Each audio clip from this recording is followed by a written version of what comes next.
Est-ce qu'il vous est déjà arrivé d'avoir une conviction forte en bourse?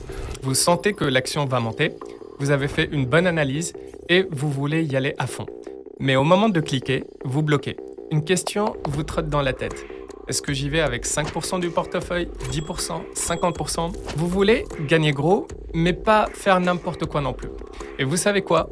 On vient de toucher à la question la plus importante en bourse. On passe beaucoup de temps à choisir les actions, à se demander s'il faut acheter maintenant ou attendre, à surveiller les cours. Mais la vraie question, celle qui aura le plus d'impact à long terme, ce n'est pas quand acheter, mais combien acheter.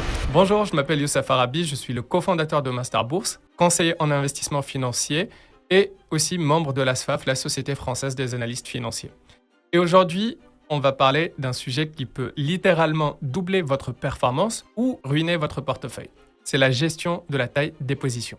Déjà pour commencer, il faut savoir qu'il n'y a pas une seule bonne façon pour gérer la taille des positions. La méthode la plus simple, et qui marche très bien d'ailleurs, c'est d'avoir un portefeuille équipondéré, c'est-à-dire la même taille pour toutes les positions. On a 10 positions différentes, on met 10% dans chacune. On a 20 positions, on met 5% dans chacune. C'est simple, c'est bête, mais ça fonctionne. Et surtout, ça protège contre les biais psychologiques. La logique ici est que on fait de notre mieux pour sélectionner les bonnes valeurs et ensuite, on laisse le temps faire son travail. Si une idée est vraiment bonne, elle va naturellement prendre du poids dans le portefeuille. Et si on se plante, là aussi, la ligne va devenir marginale, toute seule de toute façon. Et vous savez quoi? Il y a des gérants brillants qui, même après plus de 30 ans de marché, utilisent encore cette méthode, comme William Higgins par exemple. Mais bon, il existe une autre approche, une approche qui permet de favoriser les convictions fortes, d'investir un peu plus sur les entreprises qu'on comprend bien, sur celles avec lesquelles on est le plus à l'aise, ou on pense qu'il y a le plus de potentiel. Et cette approche a aussi un avantage énorme. Elle apporte du confort psychologique parce qu'on investit plus là où on est en confiance, mais sans aller dans l'excès non plus. Et c'est justement là que la formule de Kelly entre en jeu. Cette formule a été utilisée par plusieurs investisseurs emblématiques d'ailleurs. Edward Thorp, le premier, c'était un ancien prof de maths. Il l'a utilisé pour battre les casinos d'abord, puis dans les marchés financiers, avec des performances là aussi impressionnantes. Je pense aussi à Mohnish Pabrai, j'ai d'ailleurs fait une vidéo dans cette chaîne. C'est un disciple de Warren Buffett qui l'utilise pour dimensionner ses convictions. D'ailleurs, même Warren Buffett a dit qu'il s'inspirait de la formule de Kelly pour investir. Pour la petite histoire, à l'origine, la formule a été développée dans les années 50 par un ingénieur télécom qui s'appelle John Kelly, d'où le nom d'ailleurs. Et son but était de maximiser la transmission d'un signal radio en minimisant le bruit autour. Rien à voir avec la bourse à l'époque. Mais Edward Thorp, justement, a compris que le problème était exactement le même qu'en finance. On veut faire croître un capital dans un environnement incertain avec du bruit et des probabilités. Et la logique est simple ici. Plus notre avantage est élevé, plus on peut investir. Et inversement. Par exemple, si on connaît bien une entreprise, si on a une croissance prévisible les prochaines années basée sur des contrats pluriannuels signés, sur un business récurrent, et un bilan solide et elle chute dans un marché baissier, alors on peut légitimement la surpondérer. C'est ce que fait Warren Buffett d'ailleurs depuis toujours. Warren Buffett n'est pas un investisseur qui va mettre 0,5% de son portefeuille partout.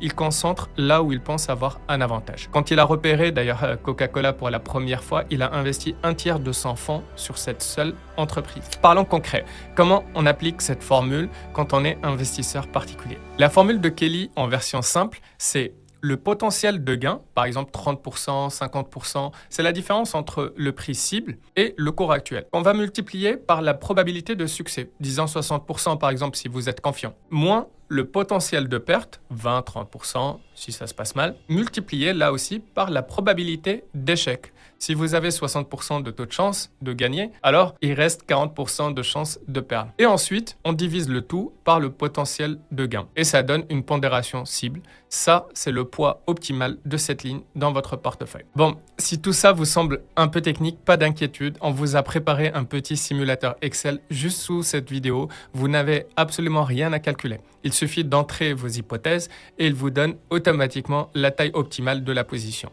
L'objectif ici, c'est pas de faire des maths, c'est de comprendre la logique derrière la formule. Et cette logique est encore une fois simple. Plus vous avez un avantage clair, plus vous pouvez investir plus. Moins vous êtes sûr de vous, plus il faut être prudent. On va prendre un exemple simple. Imaginons une action qui peut gagner 30% avec 50% de chances que ça arrive. Et si ça se passe mal, elle peut perdre 10% avec, là aussi, 50% de chance. En gros, on a une chance sur deux de gagner 30% ou de perdre 10%. On applique la formule étape par étape. Pour la partie gain, 30% multiplié par 50% égale 15%, facile. Pour la partie perte, 10% fois 50% égale 5%, la moitié des 10%. Donc on a 15% moins 5%, ça fait 10%. Ensuite, on divise ces 10% par le gain potentiel, qui, je le rappelle, est de 30%. 10% sur 30%, ça fait 0,33, soit 33%. Résultat, selon Kelly, vous pouvez investir jusqu'à 33% de votre portefeuille sur cette position. Alors attention ici, la formule ne dit pas qu'il faut investir 33%.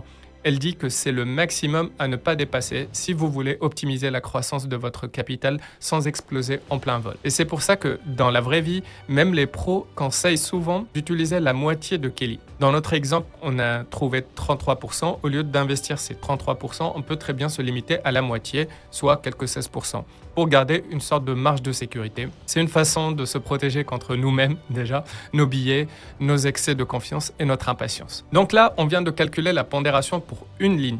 Ensuite, vous faites le même travail pour toutes les lignes du portefeuille et à la fin, vous allez très probablement obtenir un total supérieur à 100%. Par exemple, 33% pour la ligne 1, 25%, 20%, 30% et ça fait un total de 108%, 120%, voire plus. Bref, le total des pondérations dépasse 100% du portefeuille et on ne peut pas investir plus que 100%, plus que notre capital. Là, pas de panique, il suffit juste de rééquilibrer le tout sur une base 100. Et c'est très simple.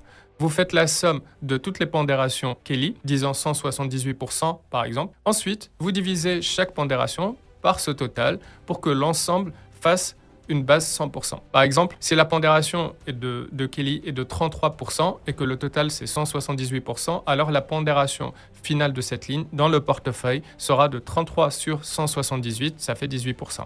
Et voilà, c'est tout, c'est pas plus compliqué que ça. Même un collégien peut le faire avec une simple calculatrice. Et de toute façon, si vous ne voulez pas vous embêter avec les calculs, on partage avec vous notre petit simulateur Excel qu'on a envoyé aux abonnés, qui le fait automatiquement. Il calcule les pondérations et les normalise pour vous. Le lien est en dessous de cette vidéo. Vous n'avez que 3 chiffres à saisir pour chaque ligne.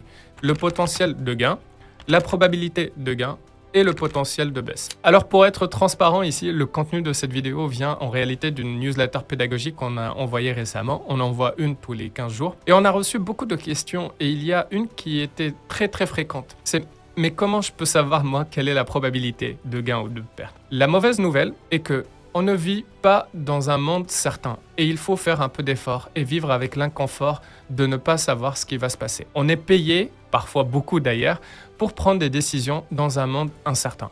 C'est une question de probabilité. Et de toute façon, même si on laisse notre épargne sur un livret A, la probabilité de gagner 1, 2 ou 3% par an n'est pas garantie au-delà d'un certain temps. Même le taux du livret A peut être révisé à la baisse. Maintenant, pour répondre concrètement à la question sur la probabilité, si on est confiant dans notre analyse et qu'on pense que c'est une bonne affaire et elle mérite un cours plus haut, on peut tout simplement utiliser 50% pour toutes les lignes. L'autre élément aussi pour travailler cet aspect de probabilité, c'est de justement investir sur des entreprises qualitatives avec une activité très récurrente et une bonne visibilité. C'est la récurrence de l'activité qui augmente la probabilité de gain. Et surtout, gardez en tête que l'objectif n'est pas de trouver les chiffres exacts au pourcent près, mais de structurer le raisonnement et de réfléchir. D'ailleurs, il est fort probable que si vous appliquez là, tout de suite après cette vidéo, la formule sur votre propre portefeuille, vous allez voir qu'il y a au moins une position qui dépasse largement la limite de Kelly, avec vos propres hypothèses de gain et de probabilité d'ailleurs. Et probablement quelques-unes petites qui méritent une meilleure pondération. Et l'objectif n'est pas de changer tous les 4 matins le portefeuille, mais de voir ces excès des deux côtés et de réfléchir et de se demander si je suis à l'aise avec ces pondérations et si au final, en réduisant une valeur pour renforcer quelques petites lignes, je n'arrive pas au même résultat espéré tout en ayant un portefeuille plus équilibré. En bourse, la question la plus importante, ce n'est pas quand acheter. Ce n'est même pas combien de fois j'ai eu raison. C'est comment je gère mes positions. Des gérants qui ont marqué l'histoire disaient qu'ils se trompent 60% du temps. S'ils gagnent avec un tel taux d'échec, c'est parce qu'ils gèrent bien leur position. Et la formule de Kelly, on peut la critiquer, mais elle aide à structurer la réflexion, sans forcément avoir des chiffres précis au pourcent près. N'oubliez pas de télécharger le simulateur en dessous de la vidéo et de tester votre propre portefeuille pour voir où est-ce qu'il y a un excès. Et moi, je vous dis merci d'avoir regardé regardé jusqu'à la fin et à très bientôt. Au revoir.